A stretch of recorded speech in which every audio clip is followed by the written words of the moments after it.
नमस्कार दोस्तों, आप सभी का हमारे YouTube चैनल पर स्वागत है। आज हम आपको एक राजा तथा उसके 7 बेटियों की कहानी सुनाने चल रहे हैं। इस कहानी से आपको काफ़ी कुछ सीखने को मिलेगा। दोस्तों, यह कहानी बहुत समय पहले की है। किसी नगर में एक राजा रहता था। उस राजा की 7 बेटियां थीं। उस राजा के राज्य में प्रजा बहुत सुखी थी। उसके राज्य में प्रजा को कोई तकलीफ नहीं थी। एक दिन राजा के दिमाग में एक विचार आया। राजा ने अपनी 7 बेटियों को बुलाया और अपनी सभी बेटियों से पूछा, ये बताओ तुम लोग किसका दिया खाती हो। राजा की 6 बेटियों ने उत्तर दिया कि पिताजी, हम सब तो आपका दिया खाते हैं और आपका ही दिया पहनते हैं। राजा की 7वीं बेटी, जो कि सबसे छोटी थी, उसने अपने पिता से कहा कि पिताजी, मैं तो भगवान का दिया खाती हूँ। यह सुनकर राजा अत्यधिक क्रोधित हो गया। उसने कहा कि सबको मैं खिला रहा हूँ और ये कह रही मैं भगवान का दिया खाती हूँ। राजा ने अपनी 6 बेटियों का विवाह घराने में किया, लेकिन अपनी 7वीं बेटी का विवाह एक गरीब लंगड़हारे के लड़के से करा, जो कि जंगल में प्रतिदिन जाकर लकड़ियाँ काटता था। वह किसी कारणवश बीमार हो गया था। वह लकड़हारा एक कदम भी आगे नहीं चल पा रहा था। इतनी दयनीय स्थिति उस लकड़हारे की हो गई थी। ऐसे लकड़हारे से उस राजा ने अपनी छोटी बेटी का विवाह कर दिया।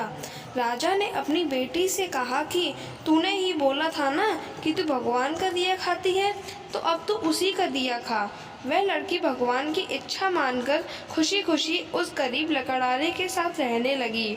वह लड़की प्रतिदिन जंगल से लकड़ियां काटकर बाजार में बेचती तथा उससे जो पैसे मिलते, उस पैसे से अपने पति के लिए दवाइयाँ तथा खाने के सामान के साथ साथ दूध भी लेकर आती। लकड़हारे की पत्नी ने उसी जंगल में एक कुटिया बना लिया था तथा उस कुटिया में दोनों लोग रहने लगे। लकड़हारे की पत्नी बहुत दयावान थी। उसी कुटिया के बगल में एक नाग का जोड़ा रहता था। लकड़हारे की पत्नी सुबह एक कटोरे में दूध लेकर वहां नाग के बिल के पास रख देती। वह नाग प्रतिदिन दूध पीता। वह नाग कोई मामूली नाग नहीं था, बल्कि इच्छाधारी सांप था। एक दिन उस नाग ने सोचा कि यह लड़की तो बहुत दयालु है तथा गरीब, और क्यों ना इसकी मदद किया जाए।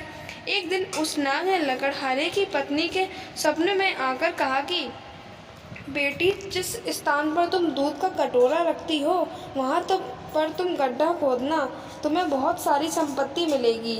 उस संपत्ति से तुम अपना भला कर लेना, लेकिन एक बात याद रखना कि कोई भी व्यक्ति तुम्हारे द्वारा से भूखा ना जा पाए।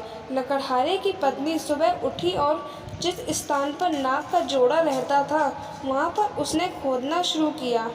उसकी पूरी तकदीर बदल गई।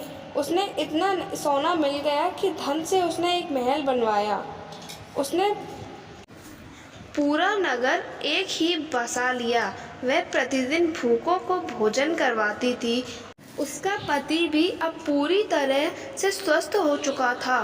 एक दिन लकड़हारे की पत्नी सबको भोजन करवा रही थी।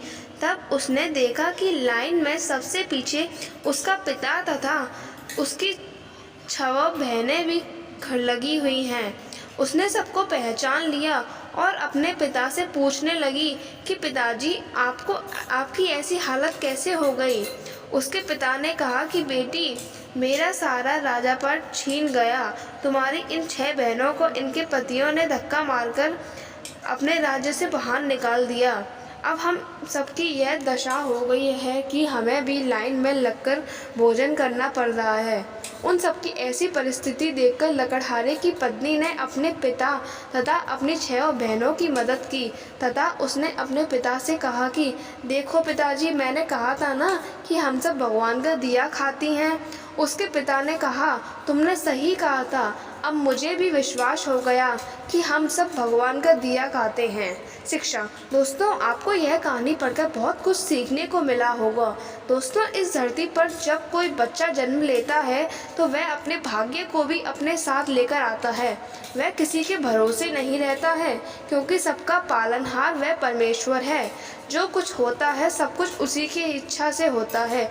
जो कुछ होना है वह सब उससे पहले से निर्धारित है। आपके चाहने से कुछ नहीं होगा, होगा वही जो भाग्य में उस विधाता ने लिखा होगा। इसलिए हमें कभी किसी बात को चिंता नहीं करनी चाहिए। भविष्य को भविष्य के ग्राफ में ही रहने दो, जो वर्तमान में हो रहा है उसे देखो। लेकिन इसका मतलब ये नहीं है कि हम अपना कर्म करना छोड़ दें, ऐसा बिल्कुल भी नहीं करना है। आपको कर्म करते जाओ, उसके बाद जो कुछ होगा वह देख लिया जाएगा।